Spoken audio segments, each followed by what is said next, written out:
Dear friends, ఈ ప్రపంచం మనుషుల్ని గుర్తించాలంటే ఆ వ్యక్తికి ఒక ఐడెంటిటీ ఉండాలి.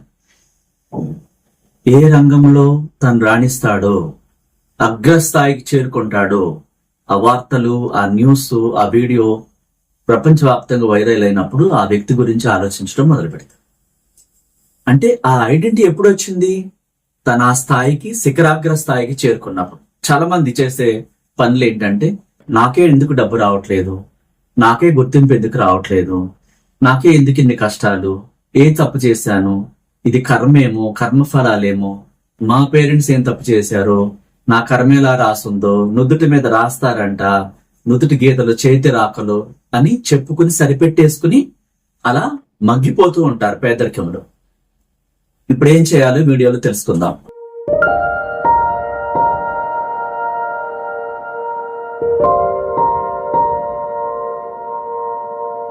ముందుగా క్లాసెస్ గురించి చెప్పుకుంటే, జూన్ 14వ తారీఖున హైదరాబాద్ లో మనం ఈ కోటీశ్వర్లయ్యే విశ్వశక్తి బ్లెస్సింగ్స్ తో లా ఆఫ్ అట్రాక్షన్ ద్వారా కోటీశ్వర్ల ఎలా అవ్వాలి అనే క్లాస్ ని కండక్ట్ చేస్తున్నాం.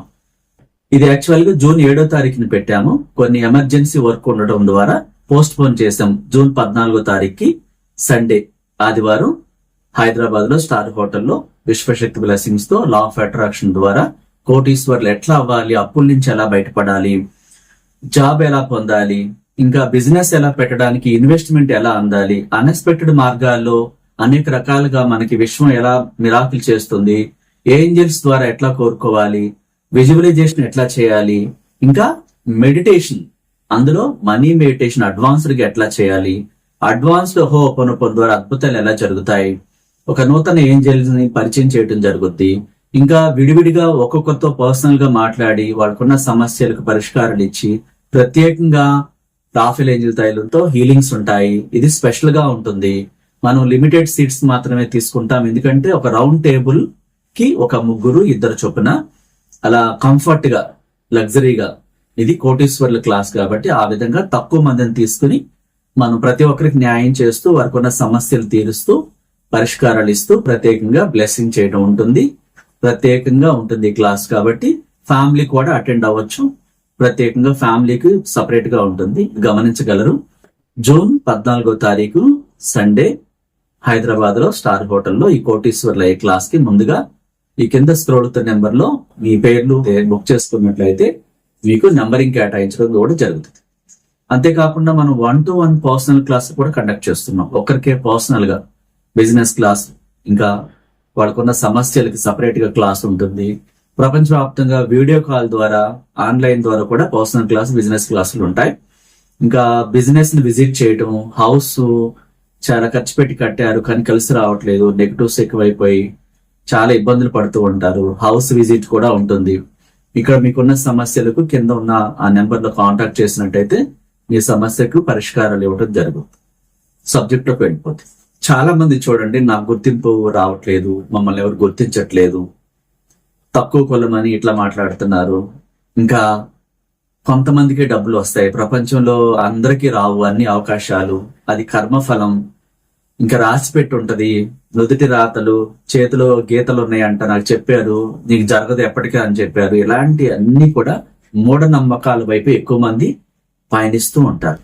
ఇక్కడ నేను చెప్పేది ఏంటంటే, లా ఆఫ్ అట్రాక్షన్ వేరు.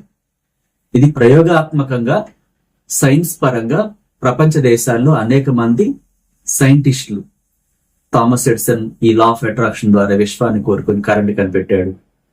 అనేక మంది బిజినెస్ మెన్ని, ఆల్బర్ట్ ఐన్స్టీన్ అమెరికాలో బిజినెస్ క్లాసుల ద్వారా అనేక మందిని, సైంటిస్ట్ అయినటువంటి ఆయన బిజినెస్ మెన్లు చేశాడు.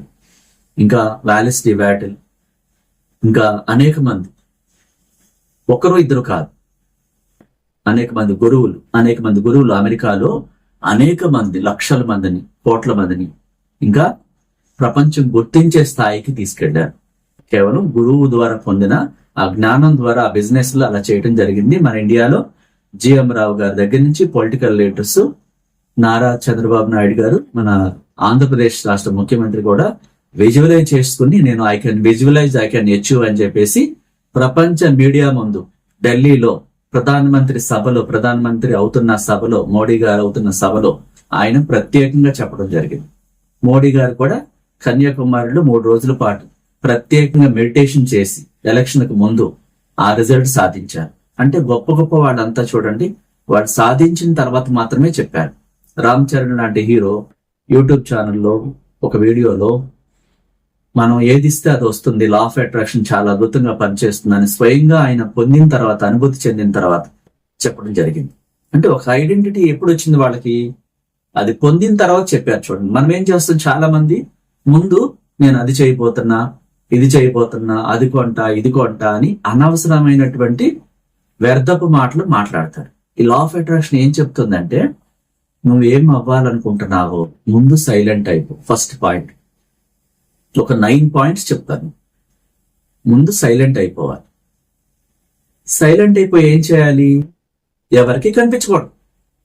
ఒక 1 year పాటు ఎవరికి తప్పని పరిస్థితుల్లో కనిపించడం తప్ప అనవసరంగా కనిపించటం, ఇదంతా ఏమవుతుంది, ఆ వ్యక్తి ఐడెంటిటీ ఇతను వేస్ట్ గా తిరుగుతాడు, వేస్ట్ గా తిరగొద్దని అక్కడ వాళ్ళు భావించే అవకాశం ఉంటుంది. జోసెఫ్ మాఫీ గారు అనే గురువు అమెరికాలో ఒక రూమ్ లోకి వెళ్ళిపోతే ఆయన అనుకున్నది కంప్లీట్ అయిపోయేదాకా బయటకు రారు. సో ఆల్బర్ట్ ఐన్స్టీన్ కూడా అంతే, ప్రపంచానికి కనపడకుండా తన ప్రయోగాలు పూర్తి చేసిన తర్వాత ఒక సైంటిస్టు ల్యాబొరేటరీలోకి వెళితే ప్రపంచానికి పద్దాకు వచ్చి బయటకు వచ్చి నేను అది చేస్తున్నాను, హైడ్రోజన్ పెరాక్సైడ్ కలిపాను, ఇది కలిపాను, ఏమి లీక్ చేయరు. ఆ ప్రయోగం సక్సెస్ అయిన తర్వాత వచ్చి ప్రపంచానికి మీడియా ముందు ప్రకటిస్తారు. మరి మనం ఏం చేస్తున్నాం, నేను విశ్వాన్ని ఇలా కోరుకున్నాను, ఆ గురువు ఇలా చెప్పారు అని క్లాస్ నుంచి రాగానే అందరికి చెప్పేసేసి అది ప్రపంచంలో వదిలేసి అది ఫెయిల్ అయ్యేలా చేసేస్తుంటారు. వీళ్ళకి తెలియకపోవటం ద్వారా, సబ్జెక్ట్ తెలియకపోవటం ద్వారా. ఒక సైంటిస్ట్ ముందుగా లీక్ చేయకుండా ఆ ప్రయోగం అంతా సక్సెస్ అయి 1కి 10 సార్లు చెక్ చేసుకుని దాన్ని వచ్చి ప్రపంచం ముందు ప్రకటించారు. అది సక్సెస్ అయిన తర్వాత మనం ఏంటంటే, నేను అది చదవబోతాను, నా కోర్స్ చేస్తాను, నేను ఐఏఎస్ చేస్తాను, ఇది చేస్తాను అని చెప్పేసి చుట్టాల ముందు అందరి ముందు ప్రగల్భాలు పలికేస్తారు. వాళ్ళంతా విమర్శిస్తూ ఉంటారు. లోపల సైడ్కి వెళ్ళి పెదవి విరవటం, అబ్బో చూసాంలే అంటాం. ఇవన్నీ ఏం చేస్తాయి, ఫెయిల్యూర్ కి దారి తీస్తాయి. నువ్వు ఎప్పుడైతే లీక్ చేసావో అది ఫెయిల్ అయిపోతుంది. లా ఆఫ్ అట్రాక్షన్ అంటే ఏంటి, సీక్రెట్, ద సీక్రెట్. దాన్ని సీక్రెట్ గా ఉంచాలి అన్న సంగతి చాలా మందికి తెలియదు. ఇది 2వ పాయింట్. 3వ పాయింట్, ఫస్ట్ నీకు ఒక ఐడెంటిటీ ఉండాలి. ఈ ప్రపంచంలో నువ్వు జన్మించావు ఈ దివ్యమైన భూమి మీద అంటే మనల్ని మనం ప్రశ్నించుకోవాలి. నేను ఎందుకు ఇక్కడ పుట్టాను, నా వల్ల ఎవరికి ప్రయోజనం, నాకేంటి ప్రయోజనం, నా కుటుంబానికి ఏంటి ప్రయోజనం, ఈ సొసైటీకి, ఈ ప్రపంచానికి ఏంటి ప్రయోజనం. దాని వైపు ఎప్పుడు ఆలోచించరు చాలా మంది. గురువు లేని విద్య గుడ్డిది అనేది ఎందుకు? ఒక ఐడెంటిటీ లేకుండా, ఒక గురువు లేకుండా రాజ్యాలు కూడా పరిపాలించలేదు పూర్వకాలం. మరి నీ జీవితం మారాలనే ఆకాంక్ష కూడా అది సీరియస్నెస్ క్రియేట్ చేయాలి. టైం పాస్ కోసం సరదాగా ఈజీగా లైఫ్ ని ఎట్లా పడితే అట్లా తీసుకుంటే ప్రజలు చూసేవాళ్ళు కూడా ఎట్లా పడితే అట్లా మాట్లాడతారు. అది మన దగ్గరే తప్పు. ఐడెంటిటీ అనేది ఏంటి, నీకు ఇష్టమైన రంగాన్ని ఎన్నుకోవాలి. ఏ రంగం ఇష్టమో దాన్ని ప్రేమించాలి. అది ఐడెంటిటీ. దాని మీద ఫోకస్ చేయాలి సాధించేదాకా. విశ్వాన్ని కోరుకోవాలి. తర్వాత ప్రేమించాలి. 4వది, ఎలా ప్రేమించాలి, ప్రతి దాన్ని ప్రేమించాలి. ప్రతి వస్తువుని, ప్రకృతిని, పక్షులను, జీవరాశులను, మనుషులను, నీలోని సోల్ని, నిన్ను నువ్వు ప్రేమించాలి విపరీతంగా. అలా ఈ ప్రపంచంలో వేరెవరిని ప్రేమించకూడదు. అప్పుడు ఆ ప్రేమ ప్రపంచంలోకి వెళ్ళి నీ సోల్ ద్వారా, నీ సోల్ ప్రేమకు మాత్రమే లొంగొద్దు. ఎందుకని, ప్రేమ ద్వారానే ఆత్మ మనలోకి వచ్చింది. ఇది ఎవరికి తెలియదు. ఈ సబ్జెక్టు చాలా లోతుల్లోకి వెళ్తే కానీ అర్థం కాదు. సో ఆత్మని ప్రేమించాలి, ప్రపంచాన్ని ప్రేమించాలి, అన్నిటిని ప్రేమించాలి. నెక్స్ట్ 5వది, గ్రాటిట్యూడ్ ఉండాలి. కృతజ్ఞత భావాన్ని కలిగి ఉండాలి. ఆల్రెడీ కలిగి ఉన్న వాటి పట్ల థ్యాంక్ యూ చెప్పాలి. సో సొంత ఇల్లు ఉంది, ఆ ఇంటిని ప్రేమించాలి. ఇంత చక్కగా షెల్టర్ ఇస్తున్నందుకు నీకు నా కృతజ్ఞతలు, I love you my house అని చెప్పాలి. అది ఇంకా మీకు మేలు చేస్తుంది. విశ్వం ద్వారా ఇవన్నీ కూడా సృష్టించబడ్డాయి. యూనివర్స్ అనుగ్రహంతో ఇవన్నీ పనిచేస్తాయి. కదలిక లేని వాటికి కూడా కదలిక వస్తుంది. మన మాటల్ని వింటూ ఉంటాయి. ఈ వ్యక్తి ఈ హౌస్ పట్ల, ఈ మనుషుల పట్ల, ఈ ప్రకృతి పట్ల ఏహ్య భావాన్ని, ద్వేషాన్ని చెబుతున్నాడు. అవన్నీ కూడా ఈ వ్యక్తికి ఏ పని అవ్వకుండా చేస్తా ఉంటాయి. మీ ఇంట్లో మీరు అత్యంత సంపన్నులు కావాలి అంటే ఆ ఇంటి గోడల్ని ప్రేమతో తాకుతూ, ఆ ఇంటి తలుపుల్ని మంచి గుడ్డతో తుడుస్తూ, గుమ్మాన్ని తుడుస్తూ, ప్రేమిస్తూ, వాటిని ముద్దు పెట్టుకుంటూ చాలా చక్కగా ప్రేమను వ్యక్తం చేయండి. ఆ ఇంట్లో ఎవరైనా బాగుంటారు. ఇది సీక్రెట్ అన్నమాట. చాలా మంది ఆ శుక్రవారం నాడు ఆ గుమ్మానికి పసుపు రాస్తారు. యాంటీ బ్యాక్టీరియా, అంటే బ్యాక్టీరియాస్ లోపలికి రాకుండా. ఇది మతం కాదు. చాలా మంది అది మేము చేయమండి, మా మతం కాదు. మతం అంత సంబంధం లేదు. పసుపు ఏంటి? ఆయుర్వేదం. మన కూరల్లో వాడతాం. బిర్యానీ ఆకు, దిష్టి తీయటాలు, కళ్ళుప్పు, బూడిద గుమ్మడికాయ ఇంటికి కడతారు. ఎందుకు? అది ఆ నెగిటివ్ చూపుల్ని అది తీసుకుని కుళ్ళిపోతుంది అన్నమాట.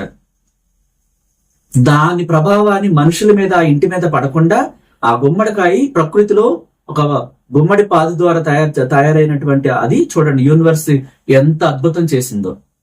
ఆ గుమ్మడికాయలో ఉన్న ఆ రసం అంతా కూడా డ్రై అయిపోయి ఆ వ్యక్తుల మీద, ఇంటి మీద పడకుండా అది కుళ్ళిపోతుంది. అది కుళ్ళిపోయిందంటే అంత దిష్టి ఉందని వెంటనే పడేసేసి మళ్ళీ స్నానం చేసిన తర్వాత మంచిది కట్టాలి అక్కడ. ఇవేంటంటే మనిషికి మేలు చేసే తప్ప హాని చేసేవి కాదు. ఆ దిష్టి ఆ గుమ్మడికాయకి తగిలింది, అది తీసుకుంది అనమాట, మనుషుల మీద, ఆ ఇంటి మీద తగలకుండా. అది లేకపోతే ఏమవుతుంది? ఆ మనుషుల మీద ఎఫెక్ట్ అవుతుంది, ఆ ఇల్లు అప్పులు పాలవుతుందని ఉంటది అనమాట. ఆ దిష్టి అలా తగులుతుంది. అంటే కొంతమంది ఇప్పుడు చూడండి, మనుషులు అనేక రకాలు ఉంటారు. కొంత నిజాయితీగా ప్రేమతో అప్రిసియేట్ చేస్తారు, కొంతమంది కుళ్ళుకుంటూ ఉంటారు. ఆ చూపుకే కొంతమంది అమ్మాయిలు బాగా రెడీ అయ్యి ఒక ఫంక్షన్కి వెళ్ళి వచ్చిన తర్వాత చాలా హెడేక్ గా ఉంటుంది అని చెప్పేసి, ఒళ్ళు నొప్పులు వస్తున్నాయి నాకు అని చెప్పేసి వాళ్ళ మదర్ కాల్ చేస్తారు. మనం ఒక రెమెడీ చెప్తాం, దానికి తగ్గిపోతుంది. సో ఇవన్నీ ఎందుకు జరుగుతున్నాయి అంటే ఆ మనిషి చూపు, ఆల్రెడీ ఒక సామెత ఉంది, నలుడి చూపుకి నల్లరాయి కూడా పగిలిపోతుందంట. ఆ ఎఫెక్ట్ అదే తగులుతుంది. సో ఇట్లా మనం మంచిగా ఉండటానికి, ఎవరి దిష్టి తగలకుండా ఉండటానికి ఈ కళ్ళుపు దిష్టి తీసుకోవటం, ఈ బూడిద గుమ్మడికాయ, పసుపు రాయటం, ఇవన్నీ కూడా విలువైనవి అనమాట. మనిషికి మేలు చేసేవి. ఇందులో మతం లేదు, కులం లేదు. సో నెక్స్ట్ మీకేం కావాలో ఫోకస్. ఆరోది ఫోకస్ అనేది ఖచ్చితంగా పెట్టాలి. మీకు కావాల్సిన దాని మీద నిరంతరం ఫోకస్ చేయాలి. ఆల్రెడీ పొందినట్టుగా మీకు కావాల్సిన దాని మీద ప్రాణం పెట్టేసినప్పుడు నిరంతరం ఒక క్షణం కూడా వేస్ట్ చేయకుండా దాని మీద ఫోకస్ చేసి అది ఆల్రెడీ పొందినట్టు ఆ ప్రేమను వ్యక్తం చేస్తూ ఆ విజువలైజేషన్ లో మునిగిపోతూ హోపోనోపోనో చెప్తూ నీ ఐడెంటిటీని నువ్వు సృష్టించుకునే విజువలైజేషన్ లో ఈ ప్రపంచానికి అందించినప్పుడు ఈ ప్రపంచం గుర్తిస్తుంది. మనలోని సోల్ అనేది వేల కోట్ల సంవత్సరాల నుంచి ఉంది. దానికి తెలియదంటూ లేదు. రాబోయే రోజుల్లో ఏం జరుగుద్దో, వినాశనమా మంచా, దాని ముందే తెలుసు. మనం ఏం చెప్పాలి? నాకు ఏం చేయాలో తెలియటం లేదు అని మీరు అంటూ ఉంటారు. ఏం కోరుకోవాలో తెలియట్లేదు సార్, అసలు ఏం అవ్వాలో తెలియట్లేదని. అప్పుడు మీరు ఏం చేయాలి? మీలోని సోల్ని అడగాలి. చాలా ప్రేమగా నేను కొన్ని వీడియోస్ లో కూడా చెప్పాను. మీకేం అర్థం కావట్లేదు, కన్ఫ్యూజ్ గా ఉంది, లైఫే అసలు చాలా ఇబ్బందికరంగా ఉంది. మీ సోల్ తో మాట్లాడాలి ప్రశాంతంగా. ఒక మిర్రర్, పెద్ద మిర్రర్ ఉందా, అక్కడికి వెళ్ళిపోయింది, దానికి మీద చేతులేసి, డియర్ మై సోల్, నాలోని దివ్యశక్తి, నాకేం చేయాలో తెలియటం లేదు. రాబోయే రోజుల్లో నేను పేరు ప్రఖ్యాతులతో ఉండాలి అంటే, మంచి బిజినెస్ మెన్ గా, బిజినెస్ మెన్ గా ఉండాలంటే, సంపన్నుడుగా ఉండాలంటే నేను ఏం చేయాలో నువ్వే ఖచ్చితంగా మార్గం చూపిస్తావు. నీకు అన్నీ తెలుసు, నీకు తెలియదంటూ లేదు ఈ ప్రపంచంలో. అంత శక్తివంతమైన దాని నువ్వు. కాబట్టి నువ్వు నన్ను ఆ విధంగా మార్గం చూపిస్తావు. మంచి ప్లేస్ లో, మంచి మనుషులతో, మంచి పరిస్థితులతో, ఆరోగ్యంగా, అందంగా, అద్భుతంగా నన్ను ఈ ప్రపంచం గుర్తించేలా నువ్వే చేస్తావు. లవ్ యూ అంటూ ఆత్మని ముద్దు పెట్టుకోండి మీ అద్దంలో, మీ ఫేస్. ఎందుకు జరగదో చూడండి. మీరు నిరంతరం ఫోకస్ మీ మీదే చేయండి. వేరే ఎవరి చుట్టూ తిరగటం, అనవసరమైన టైం పాస్ చేస్తూ కాలాన్ని వృధా చేస్తూ ఉంటే మీకు వృధాయే వస్తాయి మీ లైఫ్ లో. ఒక ఐడెంటిటీ సృష్టించాలి. మీకు ఏ రంగం ఇష్టమో దాన్ని ప్రేమించాలి. తెలియకపోతే సోల్ని అడగాలి. డబ్బుతో, సంపదలతో, ఆరోగ్యంతో, అన్ని రకాల యోగ్యమైన జీవితాన్ని కోరుకునే హక్కు ప్రతి ఒక్కరికి ఉందంటుంది యూనివర్స్. మీరు చేతుల పైకి చెప్పండి. ఓ మహోన్నతమైన విశ్వ మేధస్సు, ఈ దివ్యమైన భూమి మీద నాకు జన్మనిచ్చిన నీకు నన్ను ఈ ప్రపంచమంతా గుర్తించేలాగా, ఈ ప్రపంచంలో ఉన్న నిధి నిక్షేపాలు ప్రతి దాన్ని ఉపయోగించుకునేలాగా ఇది నా హక్కు అని నువ్వు తెలియచేసినందుకు నీకు నా కృతజ్ఞతలు. Thank you so much. I'm sorry, please forgive me, thank you, I love you అంటూ 108 సార్లు చెప్పండి. ప్రపంచం మీకోసం కదలటం మొదలవుతుంది. జరిగిపోయినటువంటి బాధల్ని, ఎవరో అవమానించారని దాన్ని అక్కడే మర్చిపోండి. మీరు ఎదిగి చూడండి. మీ కాళ్ళ మా దగ్గర మోకరిల్లుతారు వాడు అవమానించిన వాడు. మీరు చేస్తున్నది ఏంటి? ఆ అవమానాన్ని పట్టుకుని వేలాడుతూ ఉంటారు. దిగులుగా ఏలాడిపోతూ పట్టుకుని ఉంటారు. ఆ ఏలాడిపోయే దిగులు పడే వస్తాయి ప్రపంచం నుంచి. అది వదిలేయండి. విమర్శించిన వ్యక్తి క్యారెక్టర్ ఏంటి అసలు? ఫస్ట్ ఆ వ్యక్తికి క్రెడిబిలిటీ ఉందా సమాజంలో? లేదు. అది తెలుసుకుంటే మీరు అంతసేపు బాధపడటం మానేస్తారు. అసలు ఒక విలువైన వెలకట్టలేని వ్యక్తి, గౌరవప్రదమైన వ్యక్తి విమర్శించారంటే ఆలోచించడు. వాళ్ళు మనసుకు గాయమయ్యేలాగా విమర్శించరు. ఇట్లా చేస్తే బాగుంటుందని సజెషన్ ఇస్తారు. కాబట్టి విమర్శలకు భయపడితే ఈ ప్రపంచంలో అమెరికా అధ్యక్షుడైనటువంటి చెప్పులు కొట్టుకున్న వ్యక్తి, మీరు ఆల్రెడీ చాలా వీడియోలో విన్నారు, అబ్రహాం లింకన్. అతను కూడా అమెరికా అధ్యక్ష పదవికి వెళ్తానికి డాక్యుమెంట్లు సబ్మిట్ చేయడానికి వెళ్ళినప్పుడు హేళన చేశారు, నవ్వారు, ఎగతాళి చేశారు. కానీ గురువు దగ్గరికి వెళ్ళి, జోసెఫ్ మార్పి దగ్గరికి వెళ్ళి మళ్ళీ బాధపడుతూ, నేను సబ్మిట్ చేయలేను, నేను అప్లై చేయలేను, అంత అవమానంగా నన్ను దారుణంగా విమర్శిస్తున్నారన్నప్పుడు ఆయన ఒకటే చెప్పారు, ఫస్ట్ నీకేం కావాలి? అమెరికా అధ్యక్షుడు అవ్వాలి. మరి ఎవరు విమర్శిస్తే నీకెందుకు? ఏనుగు వెళ్తుంటే కుక్కలు మరుగుతా ఉంటాయి. నీ గమ్యం ఏంటి? నీ గమ్యాన్ని మాత్రమే చూడు. వాడెవడో అవమానిస్తున్నాడని వాడిని చూడబాకు. నెగిటివ్ వైపు పయనించబాకు. పాజిటివ్ గా దూసుకుపో. నీకు అధ్యక్షుడు అవ్వాలనే కాంక్ష ఉన్నట్టు దాని మీద ధ్యాస పెట్టు అన్నప్పుడు మళ్ళా ఆ గురువు ఇచ్చిన పుషింగ్ కి మళ్ళీ సీరియస్ గా తీసుకున్నాడు. ఆ తర్వాత అయ్యాడు. అయిన తర్వాత విమర్శించిన వాడు తలలు దించుకున్నారు. ఆ సభలో తలలు దించుకుని ఆయన వైపు చూడటానికి కూడా సిగ్గుపడ్డారు. అది ఎదగటం అంటే. ఇక్కడ యూనివర్స్ కి కులము, మతము, కలరు సంబంధం లేదు. ఈ భూమి మీద జన్మించిన ఎవరైనా సరే ప్రతి ఒక్కరికి ఏదైనా అయ్యే రైట్స్ ఉన్నాయి. ఆ భయాన్ని వదిలిపెట్టేసి, పేదరికపు బాధల్ని పద్దాగా తలుచుకోకుండా వదిలేసి, ఆ విలువైన వాటిని గుర్తిస్తూ నీకు కావలసిన వాటి మీద మనసు ధ్యాస పెట్టి, ప్రాణం పెట్టి కోరుకుంటే ఈ ప్రపంచం నీది అవుతుంది అంటుంది. విశ్వానికి థ్యాంక్ యూ చెప్పటం, ప్రతిసారి అందరికీ థ్యాంక్ యూ చెప్పటం, సహకరించిన ప్రతి ఒక్కరికి నిజంగా చెప్పాలి. హే థ్యాంక్ యూ అంటూ రెక్లెస్ గా మాట్లాడేటప్పుడు గర్వం ఉండకూడదు, అహంకారం ఉండకూడదు, ఆ పొగరు అనేది ఉండకూడదు. చిరునవ్వు ఒకటే ఉండాలి. మిమ్మల్ని ఎవరైనా అవమానించారా? నవ్వుకోండి. ఎందుకు? అవమానించే వ్యక్తికి విలువ లేదు. కాబట్టి మీరు నవ్వుకొని వాళ్ళని క్షమించి వదిలేయండి. మీకు కావాల్సిన దాని మీద ఫోకస్ చేయండి. అలా ఫోకస్ చేయండి. థ్యాంక్ యూ చెప్పండి. గ్రాటిట్యూడ్ తో ఉండండి. ప్రేమించండి. కృతజ్ఞత భావాన్ని ఎంత వ్యక్తం చేస్తే ఈ ప్రపంచం నుంచి మీరు ఊహించలేనంత ఆ అదృష్టాన్ని పొందుతారు, ఆ గిఫ్ట్లు పొందుతారు, ఆరోగ్యాన్ని పొందుతారు, ఆ సింహాసనాన్ని పొందుతారు. ఇక్కడ గురువుగా మా జ్ఞానాన్ని అందించడం వరకే మా బాధ్యత. మీరు ఎగ్జామ్ రాయాలి. మీ సింహాసనానికి మీరు అర్హులని ఎస్ అని 100 సార్లు చెప్పండి రోజు.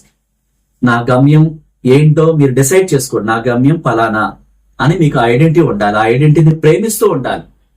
డబ్బు కోసం వెంపర్లాడాల్సిన అవసరం లేదు. మీరు ఆ పని మీద ఫోకస్ చేస్తే డబ్బు ఆటోమేటిక్ గా వస్తుంది. డబ్బు ఉన్నట్టు డబ్బుని ప్రేమిస్తూ ఏం కావాలో ఆ రంగం వైపు మీరు వెళుతున్నట్టు పదే పదే ధ్యాసను పెట్టి ఆ మనీ మెడిటేషన్ లో, ఆ విజువలైజేషన్ లో ఆహోపనోపను కూడా ఇష్టంగా చెబుతూ మీకంటూ ఒక క్రియేషన్ బుక్ రాసుకుని, ఆ స్టోరీని రాసుకుని దాన్ని నిరంతరం విజువలైజేషన్ చేసుకుంటూ పడుకోవాలి. ఫోన్లు చూస్తూ అర్ధరాత్రి దాకా పనికిరాని అన్ని చూస్తూ ఉంటే పనికిరానియే మన జీవితంలోకి వస్తాయి. విలువైనవి చూడండి. ఎందుకంటే మీరు విలువైన వ్యక్తులు కావాలి. ఈ ప్రపంచం మిమ్మల్ని ఐడెంటిఫై చేయాలి, గుర్తించాలి, మిమ్మల్ని అప్రిసియేట్ చేయాలి. అంటే వృధా చేయబాకండి సమయాన్ని. చక్కగా నిద్రపోండి, ఫ్రెష్ గా లేవండి. అనవసరమైన వ్యక్తులకి చాట్ చేస్తూ నువ్వు చాట్ చేయకపోతే నువ్వు నా మీద ప్రేమ లేదని ఇట్లాంటి వాటికి బలి కాకండి. మిమ్మల్ని ప్రేమించే వాళ్ళు ఎవరు ఇబ్బంది పెట్టరు. ఇబ్బంది పెట్టని వ్యక్తులే నిజమైన ప్రేమను వ్యక్తం చేస్తారు. కాబట్టి అలాంటి మాయల్లో పడకుండా మీకోసం మీ లైఫ్ ని సృష్టించుకుంటూ మీకోసం మీ పేరు ప్రఖ్యాతుల్ని ఈ ప్రపంచం గుర్తించే వైపు మీ ఐడెంటిటీని బయటికి తీయండి, దాని మీద ఫోకస్ చేయండి. అట్లా మీరు కోరుకున్న ప్రతి కోరిక మేనిఫెస్ట్ అవ్వాలని, మీరు, మీ కుటుంబం, మీ బిడ్డలు, మీ తల్లిదండ్రులు అందరూ సంతోషంగా ఉంటూ సంపూర్ణ ఆరోగ్యంతో విశ్వశక్తి బ్లెస్సింగ్స్ తో చాలా బాగుండాలని, మీరు కోరుకున్నవన్నీ సులభంగా పొందాలని ఒక విశ్వగురుగా మిమ్మల్ని, మీ కుటుంబాన్ని, మీ బిడ్డల్ని ఆశీర్వదిస్తూ ఆ మహోన్నతమైన విశ్వ మేధస్సుని ఒక విశ్వగురువుగా ప్రేమతో మీ అందరి కోసం ప్రార్థిస్తున్నాను. Thank you so much. నచ్చితే లైక్ చేయండి, కొత్త వాళ్ళైతే సబ్స్క్రైబ్ చేసుకోండి, ఇతరులకు మేలు చేయడానికి వాళ్ళకి షేర్ చేయండి. Thank you.